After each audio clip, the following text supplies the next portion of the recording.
Today we have a panel and we're going to talk about, hear from each of the panel members on their experience of COVID-19 and responding to it, both from their professional point of view, but also the impact it's had on the way that they've worked personally and kind of some of the takeaways and throwaways that they've experienced from that. Some of you have been at some of our previous webinars and virtual events. We're learning as we go, but one of the things that we're learning is that people like to chat, and most of our events have run over the time. So we're thinking of extending them to 90 minutes instead of 60 minutes going forward. But just to let you know, we will try to come to a natural end at 5 o'clock, but the panel are all available and will stay on for another 15 minutes or so if people do want to just stay on and continue to chat. So we will do that. We've got a great selection of people at the event today and more expected to join. I'd like to give a shout out to all of our members who are here. We've got some non-members, I like to call them potential members, on as well, and you're very welcome, particularly if it's your first experience of Causeway. And we've some of the organisations that we collaborate, so Enterprise Ireland, Scottish Government, Scottish Development International, a new joint Causeway and BITA members, Invest NI. And we've got another membership organisation, Scottish Business Network. Welcome to Russell. So we've got quite a range of people here, and you are all equally welcome, if I didn't mention your name. So today's agenda, this is the welcome, you've had it. I'm going to hand over shortly to David Greenleaf, who's the chair of Causeway, just to tell, particularly for those who don't know a lot about Causeway, just to give you a quick insight into who we are. And then we'll hear from our panel of speakers. But David, over to you. Thanks, Bridget, much appreciated. Yeah, I'm delighted to extend a warm welcome to you for joining us for another Causeway event. With this event focusing on bringing together members and guests from both sides of the Irish Sea to try and build relationships and drive business in these extremely testing times. Our events attract members from across Scotland, Ireland and Northern Ireland, as well as our dual members, as Bridget mentioned, enjoying the membership benefits of both the British-Irish Trade Alliance and Causeway. And I think we've got a new member, as Bridget says, Barry Clark from Invest NI joining us today.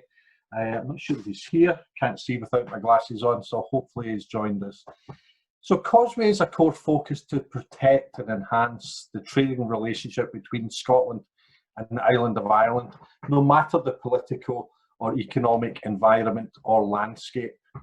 It's about providing an informal business platform that allows business to connect, communicate and collaborate.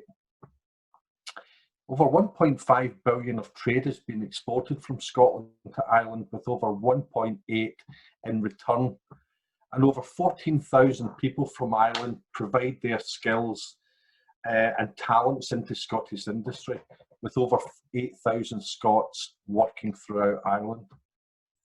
With COVID-19 crisis and the ongoing and upcoming implications from Brexit, it is even more important that we pull together using the Causeway platform to protect these sorts of numbers and ensure that the trading relationship between Scotland and Island of Ireland is maintained.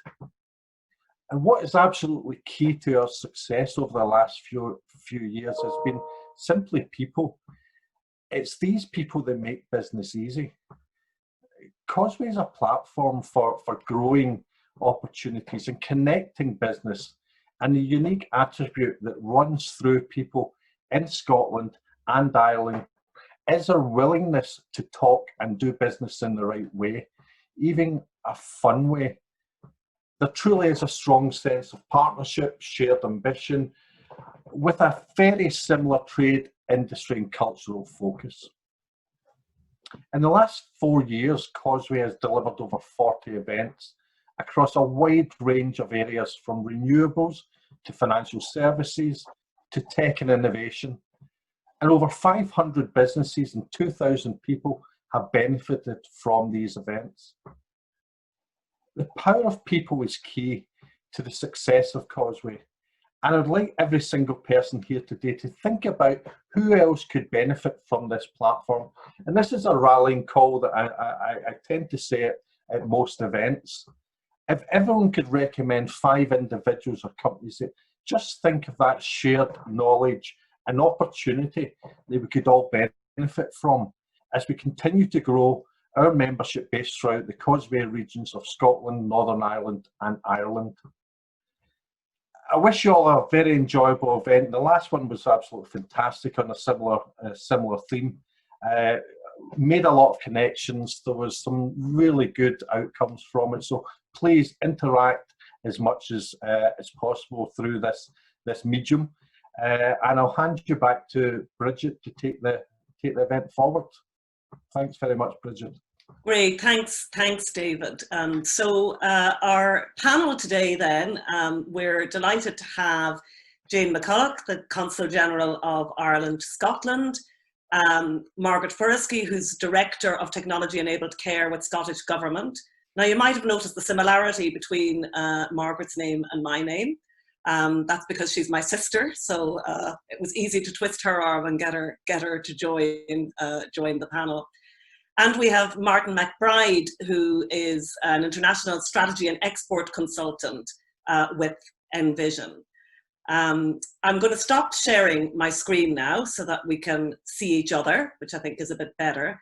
And it's up to yourselves, but as we get into the questions with the panel, you might find it easier to be on speaker view and then to go back to gallery view when we're getting into the interaction with the audience. Please use the chat. If you have comments that you want to make, if something strikes you, if you want to add to the conversation, please do use the chat and we'll try and bring in some of our delegates during the course of the session. So I'm going to kick off. Oh, actually, I should have said at the beginning we're recording this. Yeah, so this event is being recorded. Sorry, I should have said that at the beginning. But to kick off, I'm going to go first to Jane McCulloch, and I'm going to ask you, Jane, can you explain what your role is and what impact COVID-19 has had on your work? Yes, now I'm being ably assisted by my dog, who's just this minute started barking outside the door, so I really hope she stays outside the door. As the Consul General of Ireland in Scotland, I represent Ireland here with my team, furthering Ireland's interests in Scotland. So that can be at a political, official, economic, cultural or community level. And we also provide consular assistance to Irish citizens in difficulty in Scotland.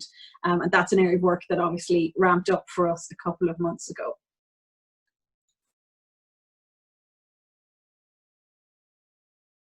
Sorry, I was still on mute. And Jane, can you explain what impact COVID-19 has had on the work that you do? Yeah, I think it's three, I could sum it up in 3 big shifts. Our work for the last, up until we all had to change, our work had been dominated for about 6 months by the joint work of the Government of Ireland and the Scottish Government on our joint bilateral review, which we'd been due to present to the 2 governments in Q2. So that immediately had to be put on ice, as with my colleagues and the entire Department of Foreign Affairs network in Dublin and in embassies and consulates overseas pivoted and shifted to immediate consular crisis response. We all have consular crisis response plans, and this is the first time that every single one of them has been activated simultaneously, and that was our absolute priority, and all other work was put to one side. That review has now been taken off ice, and we're working on presenting that by September with our Scottish Government colleagues. And of course, all of the change and the lockdown happened in the run-up to St. Patrick's Day, which again, with colleagues as diplomats around the world, it's not one day for us. It's anything from 2 to 3 weeks here in Scotland to, for some colleagues in the US, a couple of months.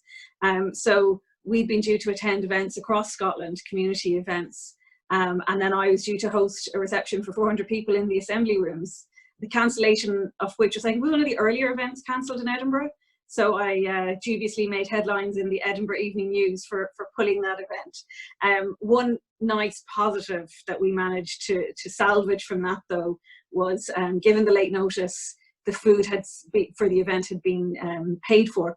So we arranged with the caterers to prepare the food as they would have done for us, but was donated to our friend Sister Ailerid at St. Catherine's, and it was served that as part of the evening meal in the homeless project on St. Patrick's Day. So we were able to salvage something positive from all of that. And then in very practical terms, before we left our desks in the consulate, we'd already implemented an appointment-only service for citizens who needed to contact us in emergency with hygiene protocols, entering the building and so on. So although we are essential workers, providing services for Irish citizens here in Scotland, we've managed to do that nearly entirely remotely, and we've managed to maintain that emergency appointment process the whole way through at Randolph Crescent. Great, so lots of disruption, but it sounds like it was very, very fast kind of response and adaptation, which I'm sure a lot of people on this event will recognise. So I'm going to turn to Martin next. Martin, if you could come off mute and just if you could explain to people who you are and what your role is, and also how COVID-19 has impacted your work. Sure. A couple of roles. Number one is I own a consultancy business in Belfast, so first responsibility is to a team that we had to adapt very quickly. A couple of other things. I mean, I work with lots of companies in delivering export-focused programs across Ireland and Scotland, and I'm on the board of a number of companies. But if I come back to my own team initially, one of the curiosities of being based in Belfast for many years is we have been quite adaptable, and we have a resilience plan in place which has been spawned out of the reality of occasionally having to vacate the premises in Belfast for historical reasons. And that, you know, whilst it might seem like dim and distant past, still happens from time to time, the odd 12th of July. And whilst slightly amusing, what that did teach us to do quite some time was to be able to get out of the place within 2 hours and be fully working at home within 3. And we had built that resilience plan in for some time. So everybody had the ability to homework. We all had our situation in place where you didn't look like you were working at home and that you weren't under the stairs, but we had properly set people up with IT security, with automatic backup facilities, with double screens, with proper chairs and desks, and we invested in that capability so that people could adapt. And we did that a long time ago. So people, literally the day that this happened, I was in Dublin at a board meeting when the 11 o'clock announcement happened that day on the 12th of March. And thankfully by 2 o'clock we were all home working and fully functioning. So that is just an accident of history, and that allowed us to adapt.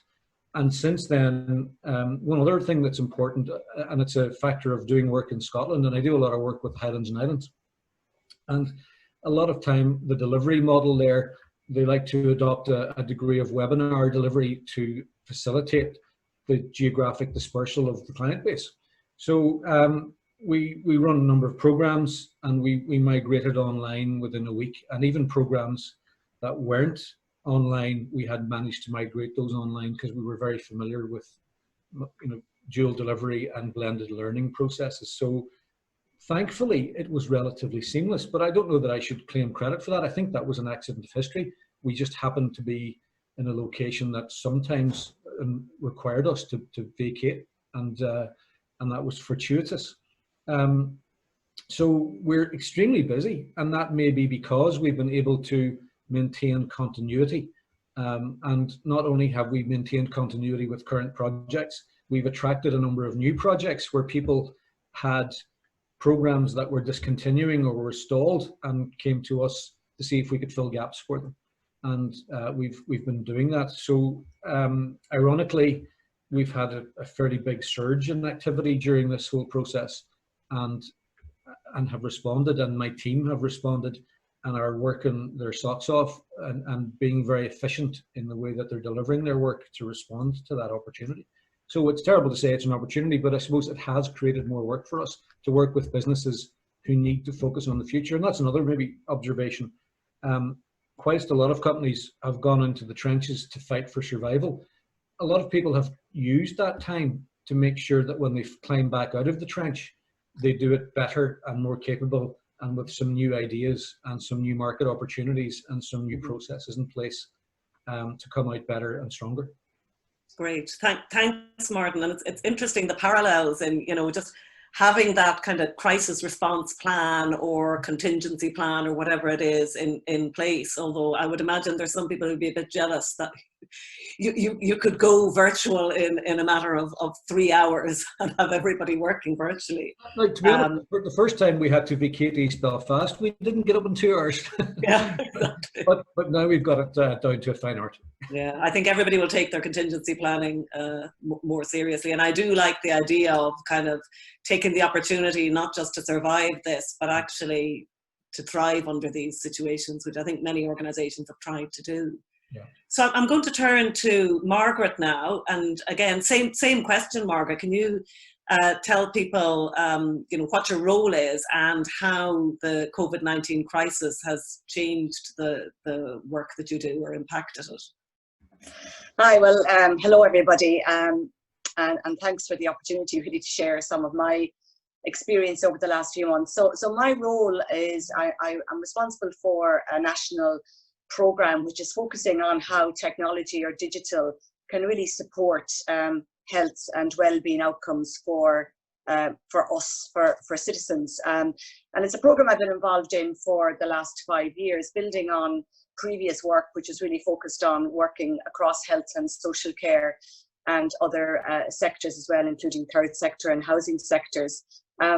So the program has a range of sub-programs really focusing on how we can look at adoption and scale up of those technologies that have an evidence base behind them.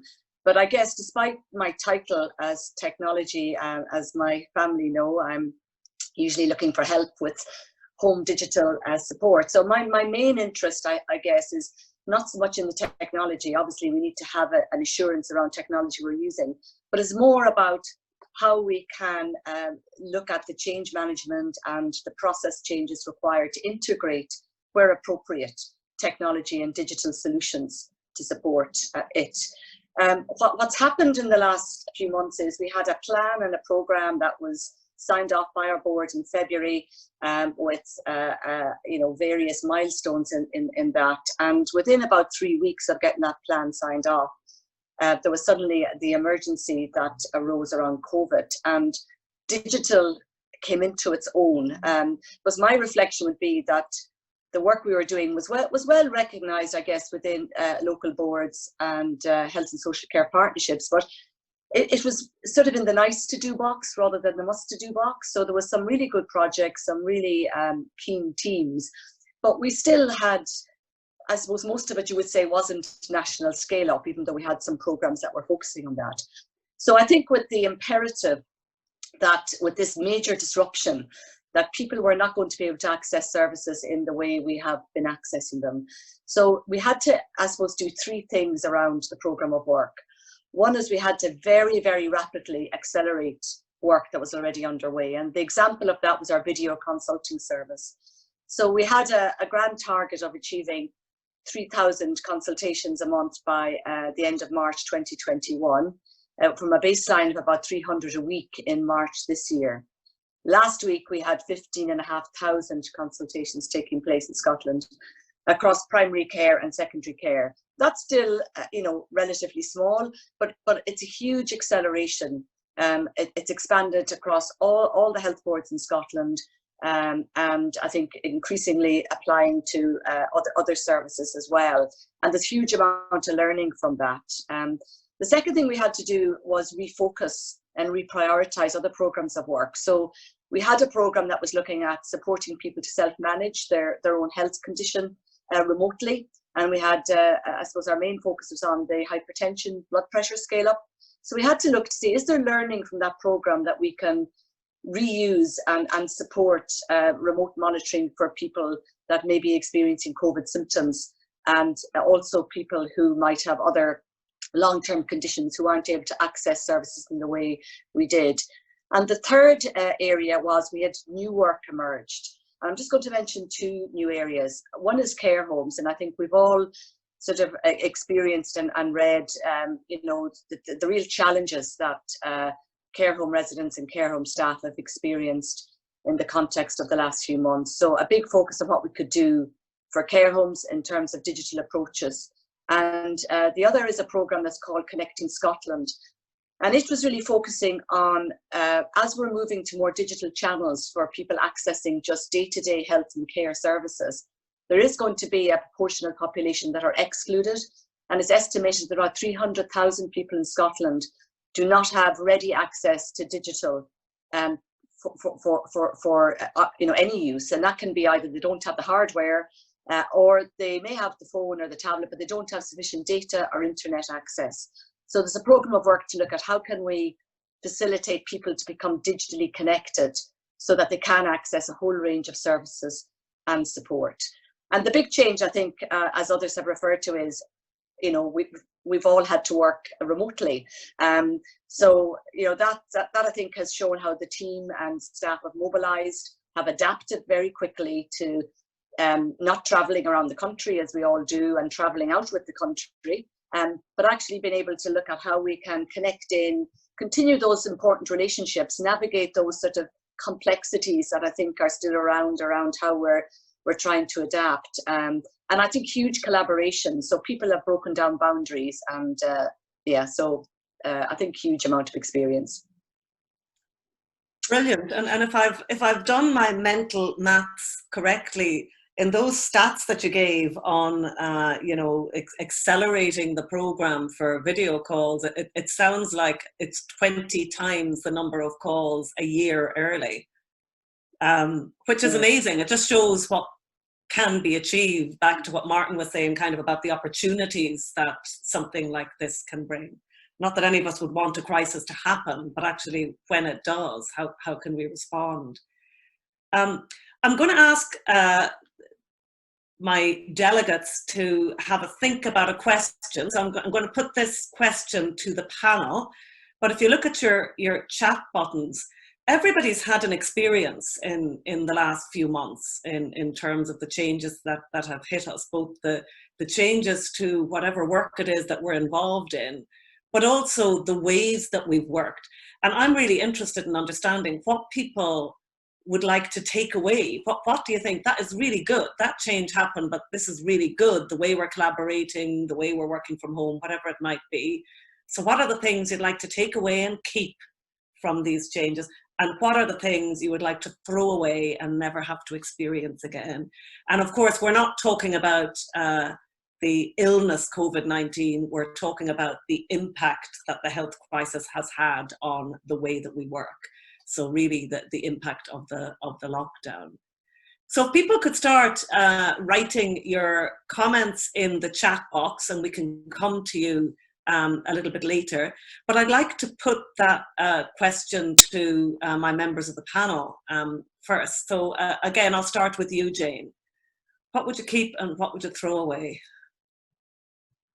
Well, I'd like to keep the ability to work in my garden on sunny days, but I think that's probably not going to last in the long term.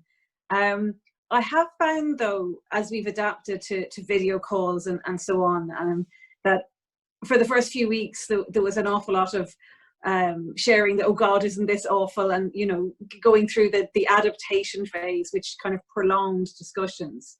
But I found, and that's kind of nearly been a substitute as well for the niceties of meeting in person, where you might be meeting over a coffee, or you know, being able to welcome someone into a building or an office. But I think I found in a lot of the meetings I'm having that we've managed to adapt past that and nearly mitigate it in a way that's led to a lot more focus.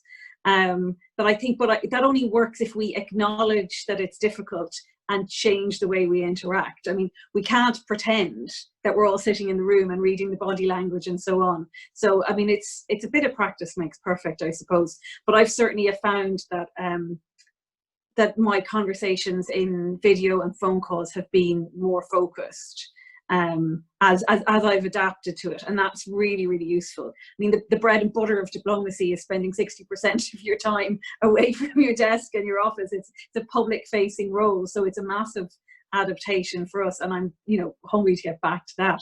But in the meantime, I'm that more focused use of time, I've found something that I'm going to try and build on for my own work generally. In terms of what I would throw away, anyone who seeks a meeting and doesn't automatically offer a phone call instead of a video call, because I think we can all recognize that we're getting tired. It's the tiredness of the eyes behind the screen, the pressure to feel that you're being, you know, broadcasting, but there's also that cognitive exhaustion of interacting with people in two dimensions, and I've certainly picked up on the generosity. It's felt generous when I've received it, when people have said, would you rather do this on the phone, or you zoomed out? And I think giving people that fallback option is a really nice way. It shows that we're actually empathizing with each other in a new way. Yeah, excellent. Thanks, Jane. That's really interesting. And Martin, same question to you. What would you throw away and what would you keep? The key part, I think, is the efficiency and productivity. On a couple of levels, I've found the lack of interruption of not being in the office, those conversations where people just wander in and chat, that doesn't happen as much. Now there is, David mentioned earlier in the chit chat, there can be wall-to-wall Zooms.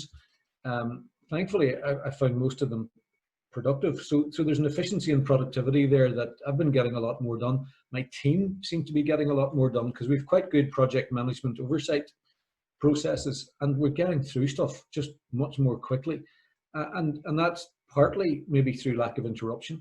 And it might be also the fact that I notice, for example, if I'm up early communicating with people or sending messages, instead of them being in the car at 8:30 in the morning or 8 o'clock in the morning on the way to the office and they all kick into action at 9, I get instant answers because they've gotten up at the same time of the day and they're at their desks in their homes and they're replying and they're working earlier and more productively, and it's really quite efficient and very productive. I also would like to keep, coming back to Jane's point about Zoom, I've used it a lot over the years, and I've used it because I've been in exporting and I'm working in international markets, and I've used it a lot overseas.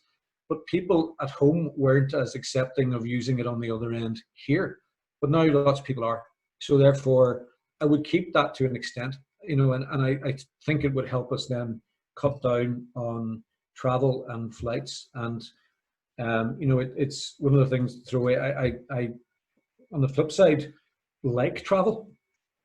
I enjoy the experience of interacting with cultures and visiting places and meeting people, and the pleasure of export and internationalization is being out there and broadening your mind. And you can still do that a little on Zoom, but only a little.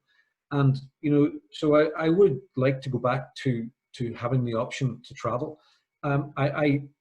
Frankly, there are 30 flights since the 12th of May that I haven't had to do, which is brilliant. But I would have liked to have done some. You know, I would like the travel restriction to ease. I would like to have gone back to having seafood in the Scalloway Hotel in Shetland, because you can't do that in Zoom.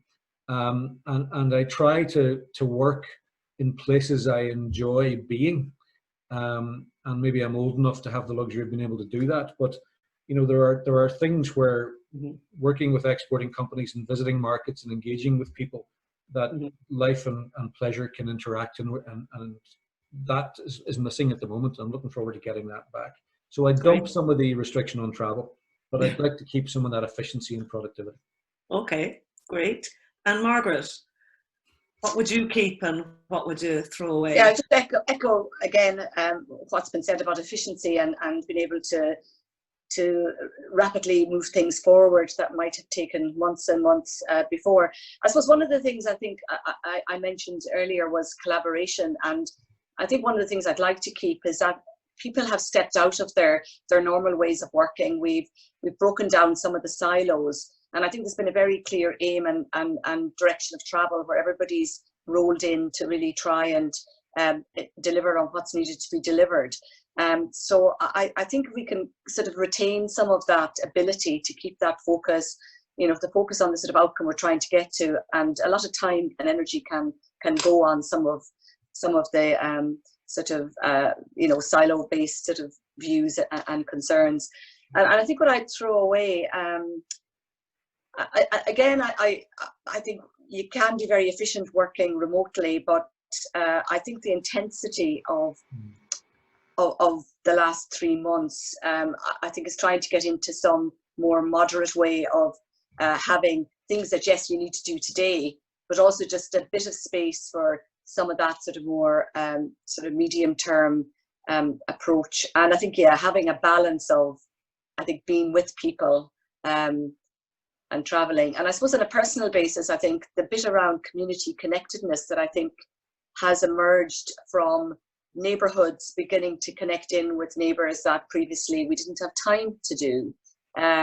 You know, the Thursday clap, which I know, you know, is probably maybe not happening anymore, but I think that brought about a sort of a focus and a kindness, and the rainbows in the windows, the hopscotch on the pavements. I mean, I remember playing hopscotch and being outside, and suddenly you're walking around the neighbourhood and there's kids playing, you know, chalk on the paths and the pavement, families going out for walks together. You know, even the queues in the supermarket, it's made us all slow down. You know, we can't run out to the supermarket and back in 10 minutes like we would try and do before. So there is something about that community connectedness and, you know, kindness and appreciation of, you know, people that we work with and our families, that, you know, I hope we can hold on to that as we navigate our way through the next period. Oh, I love that. I think it's so true, isn't it? I've heard so many people talking about things that have happened in their neighbourhoods and people that they've met in their neighbourhoods that they maybe just hadn't connected with as much before. And I must say, for me, you know, my kind of like and dislike are very similar in that I love some of the virtual working. And Causeway, we hadn't run a virtual event before lockdown, and without doubt we'll continue some virtual events. But you know what, we'd love to get back to some face-to-face stuff as well. So for me, I want a blend going forward. I don't want to go back to exactly the way we worked before, but I would like to get back to some of those elements. So I want to see what people have been saying in the chat. Aoife, have you had a chance to have a look at the chat comments? Yeah, it's a lot of what the panel were saying. It's the positives are obviously the flexibility, less travel, less commuting, better for the environment. But there are people who are burning out by doing this. The lines between home and work are blurred. People don't realise when they're working away from home, just to make sure to take time out for separation.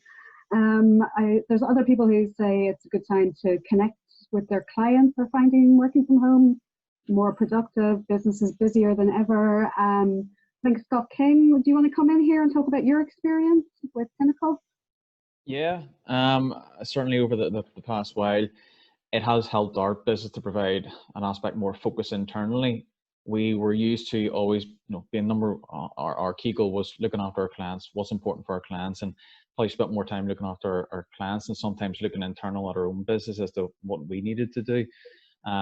And certainly actually over the past sort of 3 months or so, it's all like a bit of a blur now. There are certain aspects of our own business, I suppose, growth, which we had been delaying and holding off, that actually it's helped us to provide that aspect of focus and actually, I suppose, sit down remotely and plan out and strategize actually what we're going to do. And again, I suppose one of the key things that we have done is actually we've went through a recruitment process. So we've actually hired 2 new members of staff who are going to be joining the organization over the next sort of coming weeks.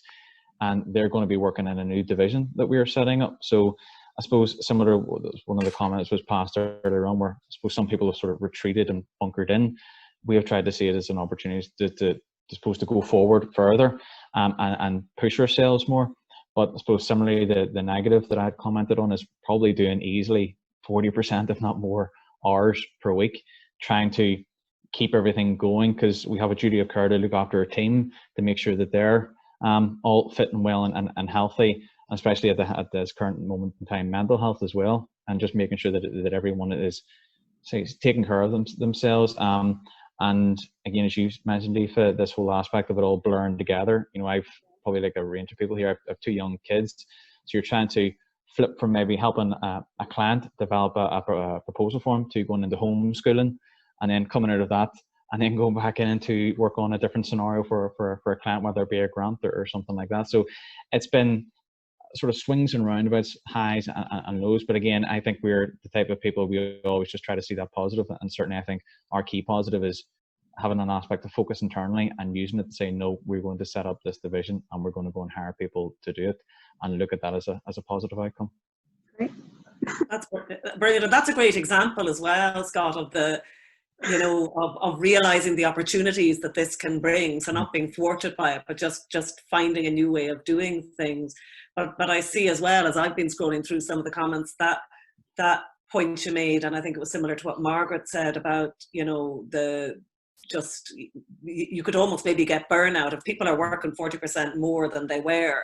And I doubt if people were sitting twiddling their thumbs for a lot of time before COVID-19. Is there something about pace? And I see 1 or 2 comments saying, you know, haven't even thought about taking a holiday.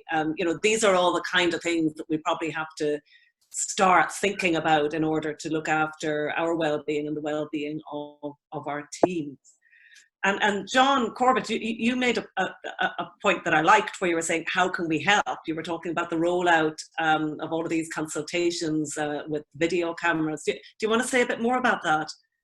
Yeah, I was just listening to Margaret's figures, and my job is to break down figures, I think, sometimes.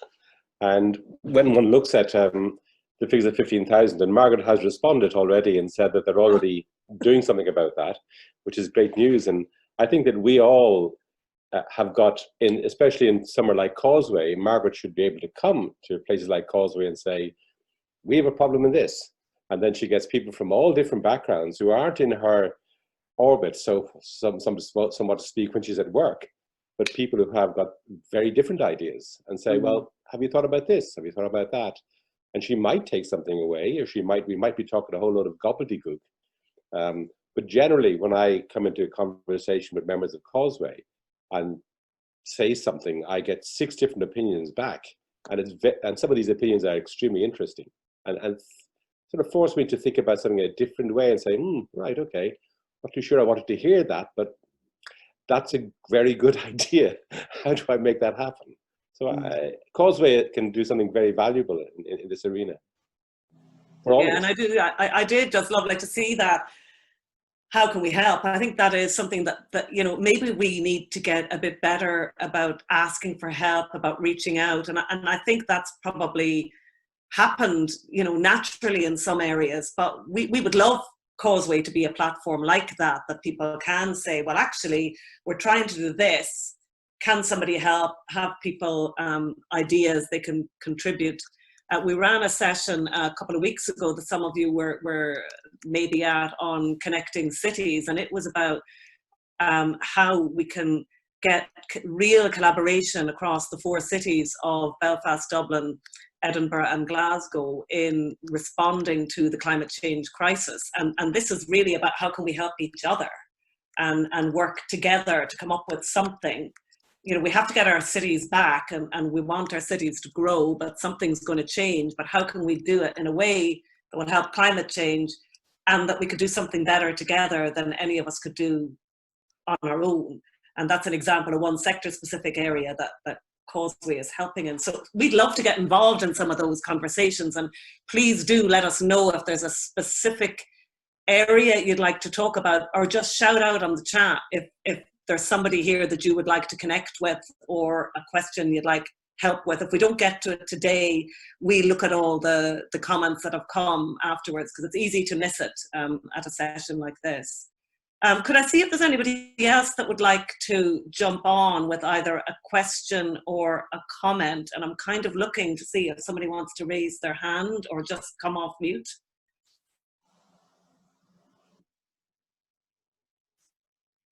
Bridget, Stuart. Stuart, yeah, just picking up, just put a chat up there. I think I think one thing is that we're by and large all coping very well with those online sessions and online meetings because we're all in the same space. We're all sitting there at home on the screen. I think the challenge will be as people start to move back into whatever the new norm is, and you've got some people in an office and some people working from home, that then becomes more of a challenge in terms of the best way to engage, because I think we've all been there pre-COVID when there's been a meeting going on and you're the only one dialing in or you're the only one remote. It doesn't work. And therefore it will be more of a challenge as we come out of COVID as to what's the best way. I'm not saying that we all have to go back to face-to-face, but it's just taking us to a different space again. And it'll be interesting to see how we cope, having had this 8, 9, 10 weeks of all virtual, what it's like when we come out the other end. And certainly the experiences everybody's having are different. It's something we've noticed in some of our events before, that we have some people who are just working all the hours and never under as much pressure, really, really busy. There's other people where some of their work has dried up or they're furloughed, or so we are getting people having a huge range of experiences. And actually we're one of our upcoming sessions is going to look at that. It's going to look at how can we adapt to, people coming back to work or coming back to a different kind of work, that blend, Stuart, that you're talking about, where we've got different people working in different ways, and just, how is that going to work? How is it going to feel for people?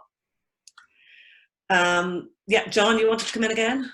Yeah, I'm sorry, I'm going to have to leave in 5 or 10 minutes. I've got an AGM coming up.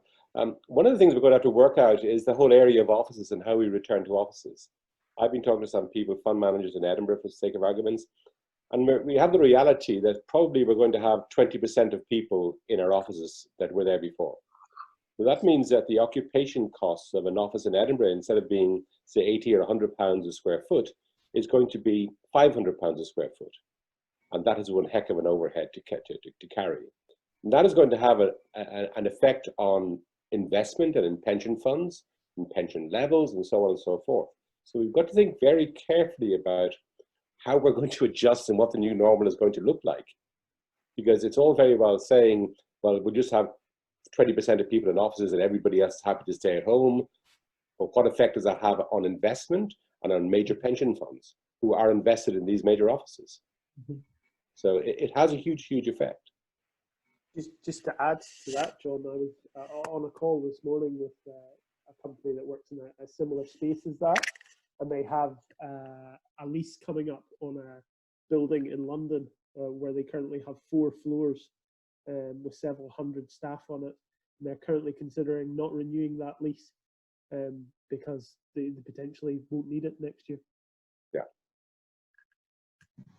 Do people hear that? It was a wee bit faint, sorry. Ben, but I think he was talking about the challenges in one example of a lease that mightn't be renewed for office space. So that this is we may have a changing dynamic in our office spaces where people just don't need as much space. And I've had that suggestion coming up from my team after several weeks of working from home, saying, why do we go back to the office? Why don't we simply use a serviced office environment for meeting rooms when we need to meet, and we'll work from home because this is really productive and it's perfectly fine, and you're paying all that rent for what?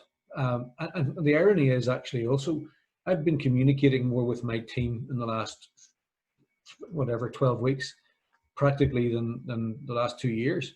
Probably overcompensating, trying, a bit like Scott was saying, duty of care to the team, almost overcompensating, making sure we have regular check-ins and Zoom calls and team meetings and project reviews.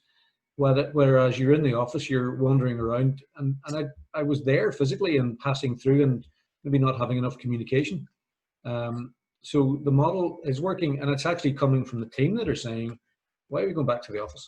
Because it really doesn't serve a great purpose. So John's right, it's going to raise all sorts of challenges.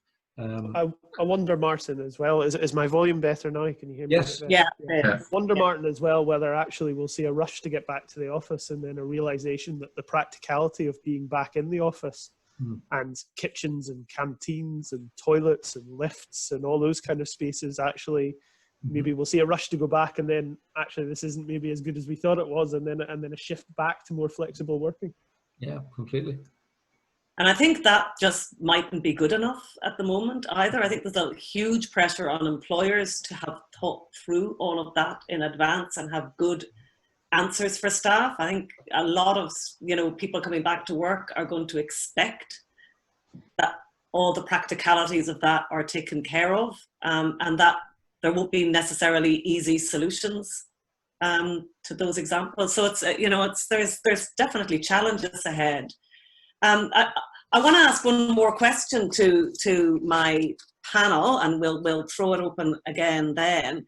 But this is kind of for maybe your more personal observations. So I'm interested in how your kind of personal experience of working in this way has impacted upon you, and whether you've kind of learnt anything about yourself or any best practice tips that you would like to pass on. So Jane, can I start with you? Let me just unmute you, Jane. Sorry. Okay.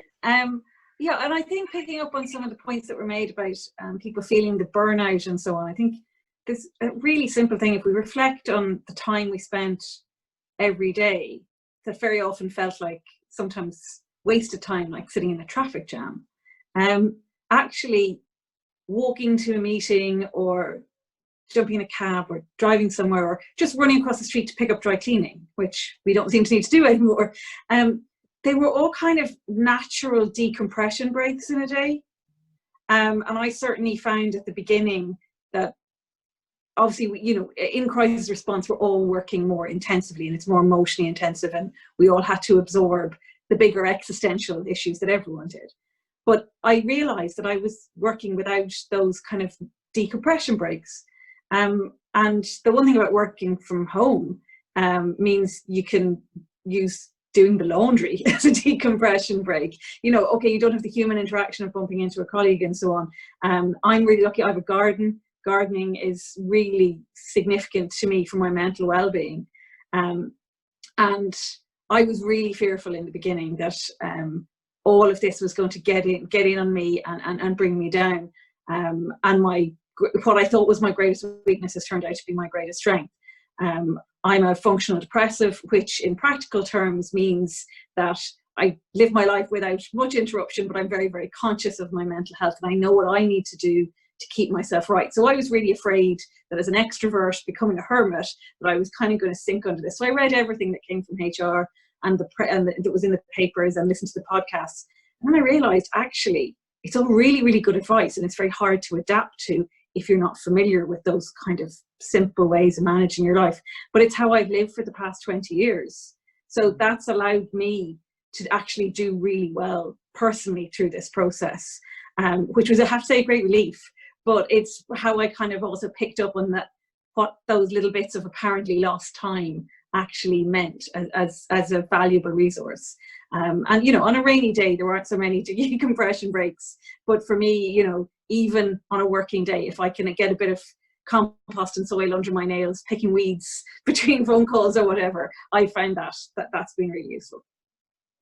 And for everyone, isn't it so important to get that insight into what keeps us well, you know, what keeps us mentally well, and actually invest in that. And sometimes life is so fast that we don't invest enough in ourselves. We're not kind enough to ourselves. And this is definitely a time where if you don't invest in yourself a little bit as well as everything else, you could come a cropper, because we've all gone into this with whatever baggage we have, and we'll come out with baggage. But it's how we self-manage is really key.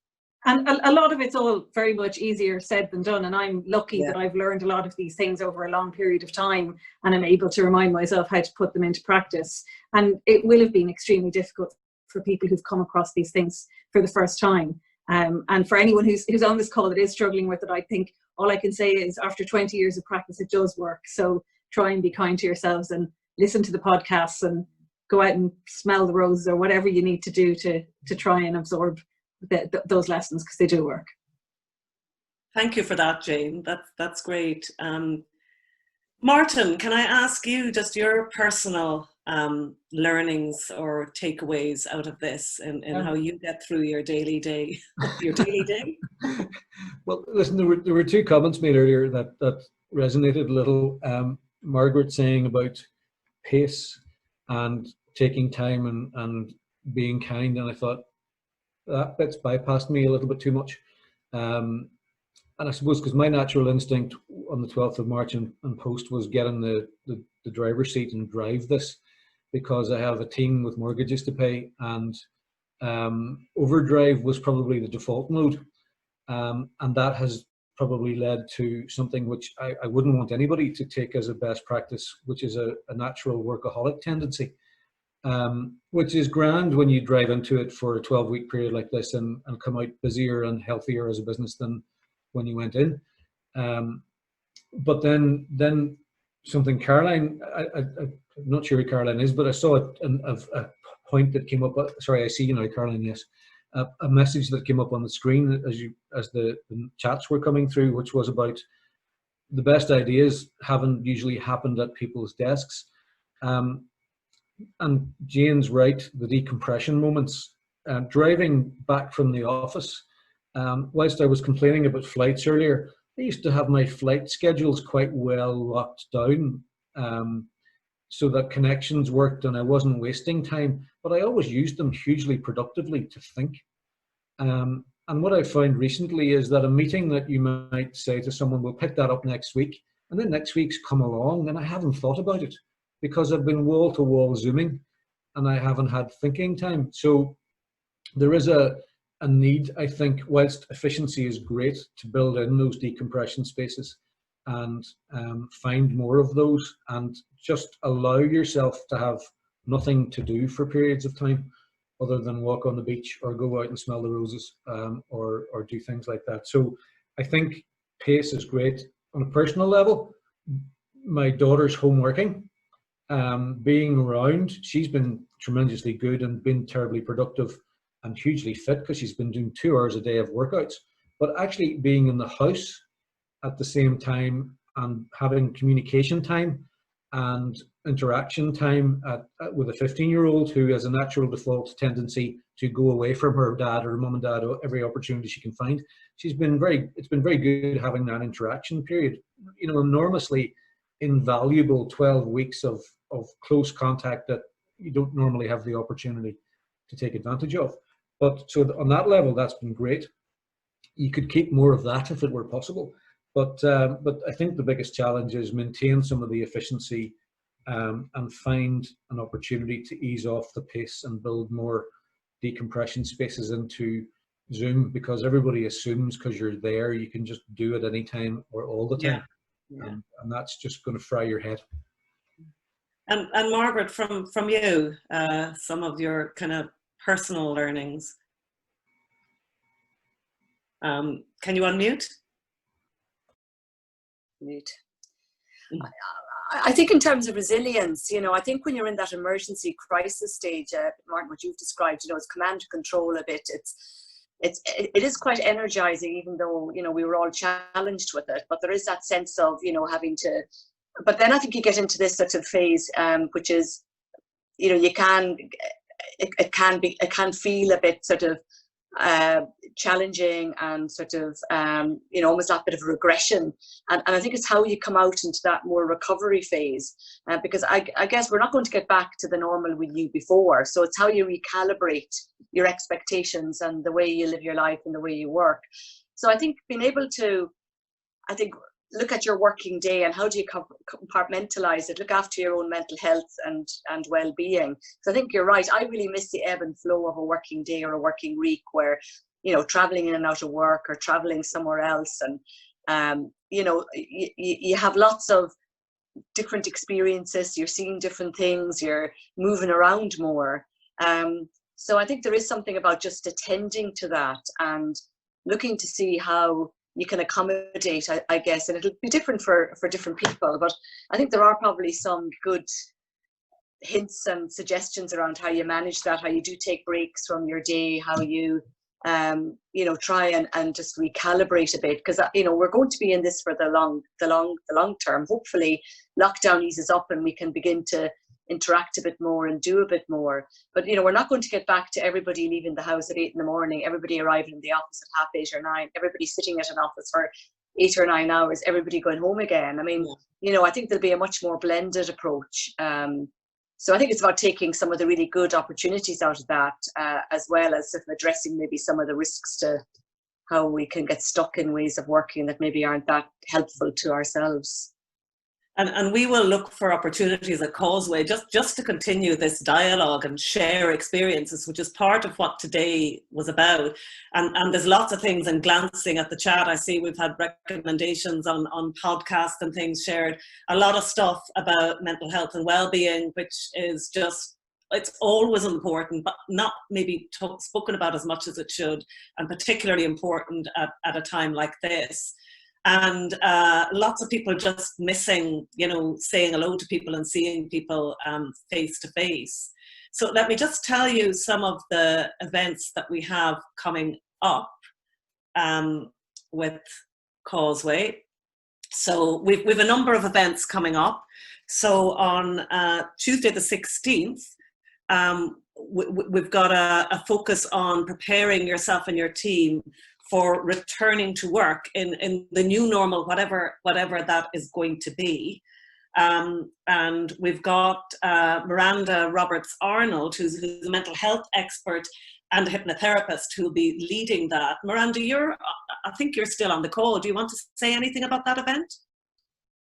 Hi everybody, I'm really looking forward to doing this event for you all next week. I'm going to take some workplace examples, quite a lot of the things that you've mentioned today, and put them in a framework of how the brain works, how you might help a person who has been on furlough and doesn't feel like they've done a good job when they, you know, they haven't coped when they've come back and they might be feeling really negative about things, how to deal with if you do go back to the office, even if it's only 20% of your workforce going in, how you can help people to adjust to that and feel safe so that they can get on with their work.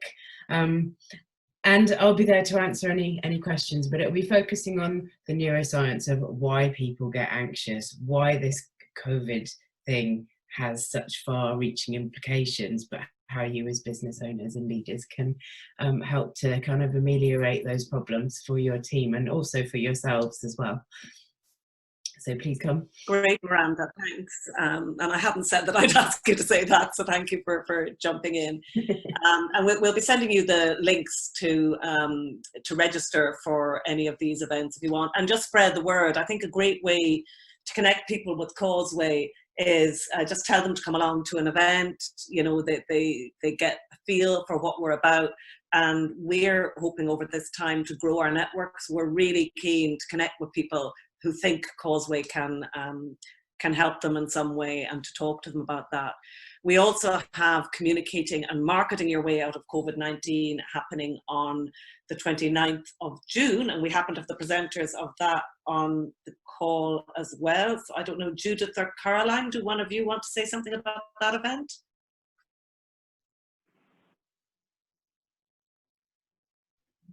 Thanks, Bridget. I'll jump in unless Caroline's going to say something. So Caroline and I are going to do a double act. Caroline runs a very successful media buying agency in Glasgow, and I run a PR and social media agency in Edinburgh. And we've been working with clients over the last 10 or 12 weeks, writing and rewriting their comm strategy as things change throughout the hours and days. And we have, I suppose, quite a lot of learnings from what's worked and what hasn't worked during that period of time, which we'd like to share with you. Also, as businesses go back to work, they're going to want to get up to speed really, really quickly to start communicating with their customers and driving revenue to fill the black hole that has opened up over the last 3 or 4 months. And Caroline's going to be talking us through, not wishing to speak to you for you, Caroline, but going to be talking us through what that looks like in terms of media, the media landscape, in terms of the digital landscape. So what are people now going to be looking for? We saw a big shift from people moving online. Will that continue, and is that the best place to put your marketing spend? And also from my perspective, I'll be looking at what are consumers looking for now. We've seen a real shift from consumers not wanting to be sold to. Consumers very much want to feel that they're dealing with authentic brands who have managed their way out of this process in a very authentic way, who've looked after their customers, who've looked after their employees, and are offering solutions rather than just selling. So we will be working together to help you shape your messaging and also choose the best channels for your brand to be in when we go back to whatever normal will look like. Excellent. Do you have anything to add to that, Caroline? No, I think if I wrote the presentation today, it will look very different from what the presentation might look like in 3 weeks' time, because things are moving at such a pace. So I haven't fully formed what I'm going to talk about, but at the moment we're just doing a lot of work analysing consumer behaviour in terms of how that's going to impact on our media scheduling in the future, because it's dramatically changed. But will those changes stick is the big question. I think we've all changed our habits in this period. Some of us are watching more TV, and some of us probably have signed up to Netflix when we might not have had it before, to keep children occupied, teenagers occupied. Will we continue to subscribe to that? So just looking at all the options and the media options that are available to us, and how best to target our consumers. Excellent, thank you. So that sounds like a really pragmatic, helpful session for people if you want to sign up to it. We also have Mike Stevenson on 9th of July. Mike spoke at our resilience session, so he was one of the speakers at the resilience event, and we had a lot of feedback of people wanting to hear more from Mike. He's a motivational speaker with a very interesting life story. And he will talk about how to bounce forward, he calls it, from Covid-19. So that will be quite an interesting session. We're shaping a young professional session. So we've got a young professional membership in Causeway, and we want to do something relevant for them and start forming that community. So if anybody has any ideas or would like to contribute to that session, let us know. And we're continuing our Growing Our Cities in the Climate Emergency events. So that's a series of events. Would have more networking as well, and we're shaping a virtual award. Some of you have been at our legendary annual awards dinner that sadly we can't run face to face this year, but that's not going to stop us, so we'll do something brilliant virtually and try and connect with everybody. So I'm conscious of time, and we have run over again. So we're kind of officially finished now, but we can hang around if anybody just wants to have any final quick chats or questions or comments. Please feel free to stay on for another few minutes. Otherwise, thank you so much for giving us your time, for joining, to our amazing panel who spoke and shared a lot from the heart, I think, and a lot of insights into their experiences. Thank you so much for giving us your time. Okay, folks, as I said, we're staying here. So if anybody has any questions or comments, please just come off mute.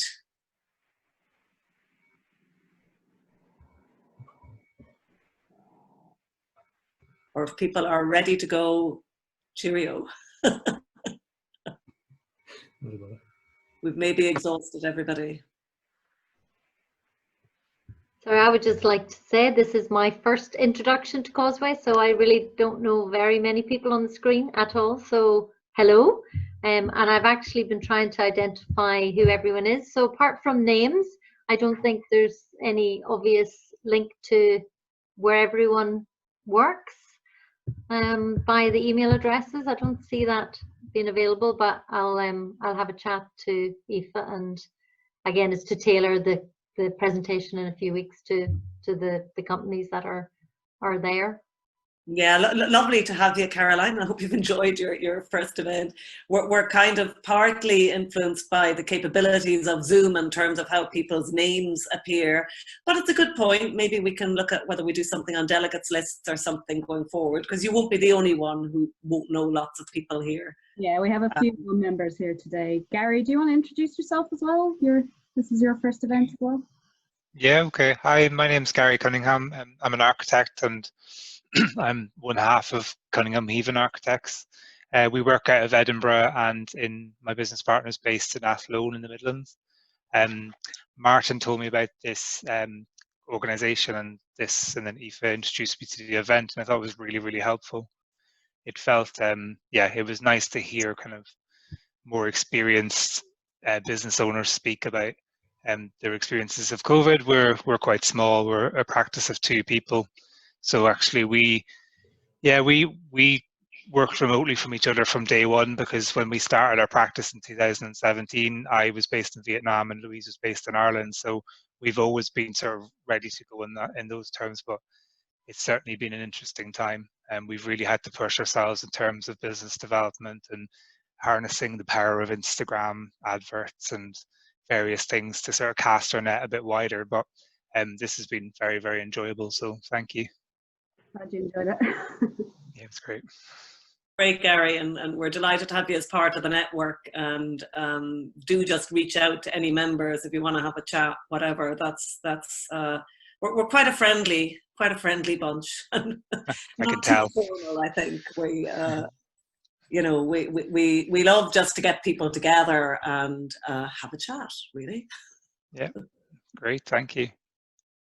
I'm from Newry. I don't know whether anyone has any connections with Newry, but I thought I'd throw that in there just in case there's anybody from my school or university. That's so Irish, isn't it? Somebody will know somebody. I'm sorry, Donegal, the opposite end of the spectrum there. All right. Actually, I was going to have a yarn with Judith, because I just realised I couldn't quite see her face earlier, but she's gone. Because I sat beside her at the awards dinner in Glasgow, and we had a great All right. And I didn't connect initially because her face was a bit shadowed, but I see she's just slipped away, so I'll catch up with her again. In fact, we were better not talking about that evening because it got long and late. I know. Martin didn't get home at all. He went straight to the airport at 5 in the morning or something, but I won't tell anyone. I'm blaming Joe McHugh for that. Yeah, some of the Causeway events are a bit legendary. They can go on.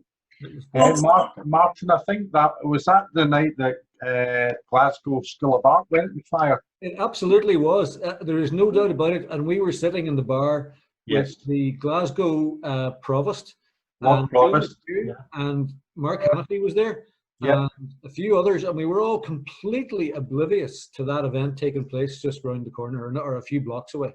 Well, the Glasgow City Council representatives disappeared very quickly when the news broke. Oh, totally. Oh, yes. Absolutely. Absolutely. Absolutely. Yes. It was good crack, but it got to the point, and Bridget is just telling my secrets there, but it got to the point where I had an early morning, not terribly early, but early-ish morning flight back to Belfast, and I decided to abandon my hotel and just go back and pick up my bag and got my flight and my tux back. And you know what? I'm way too old to be doing that ever again. I have to think about whether we don the tuxes for the virtual awards. Absolutely. It might be a step too far. And Scott, if you're looking for a travelling partner for the next dinner in Edinburgh or Glasgow, we can buddy up and get a flight over together. I'm up for that. For sure, we'll even take the Stana. We'll take it a long way. Great, folks. I'm going to end the event here and let you get on with the rest of your evenings. And we'd love to see you at one of our forthcoming Causeway events. And if you have any ideas as to events that you think would be helpful, please let myself or let Aoife know, because we're constantly looking at what we can add to our event schedule going forward. So take care, everybody. Have a good evening, and thanks for coming. Thank you. Thanks very much, everyone.